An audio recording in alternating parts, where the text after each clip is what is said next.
আজ একটা না এক্সপেরিমেন্ট করলাম। বাইরেটা একদম মুচমুচে ক্রাঞ্চি আর ভেতরটা মেল্টেড চিজি। দেখো কি দুর্দান্ত হয়েছে, আর খেতেও ভীষণ টেস্টি। আর তোমরাও রেসিপিটা চাইছিলে মেসেঞ্জারে, তাই ভাবলাম বানিয়েই ফেলি।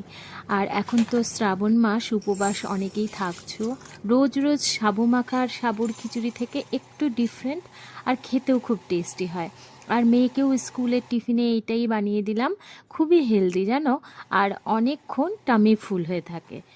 তো ফার্স্টে না সাবুদানাটিকে 3 থেকে 4 ঘন্টা ভিজিয়ে রাখো। এবার ভাজা বাদামকে মিক্সিতে হালকা করে গুঁড়ো করে নাও, খুব বেশি গুঁড়ো করবে না। এবার কাঁচা লঙ্কা, কারি পাতা আর আদা কুচি করে নাও। কারি পাতার পরিবর্তে ধনে পাতাও ইউজ করতে পারো। এবার সাবুদানার মধ্যে আলু সেদ্ধ দিয়ে বাদাম গুঁড়ো, কাঁচা লঙ্কা, কারি পাতা, আদা কুচি, নুন, জিরে, লঙ্কা ভাজা গুঁড়ো, চাট মশলা দিয়ে ভালো করে মাখিয়ে নাও। শেপ দাও, আর হ্যাঁ, ভেতরে চিজ ভরে দাও।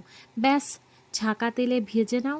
আর ছাঁকা তেলে না ভাজলে স্যালো ফ্রাইও করতে পারো, দুর্দান্ত হয় খেতে।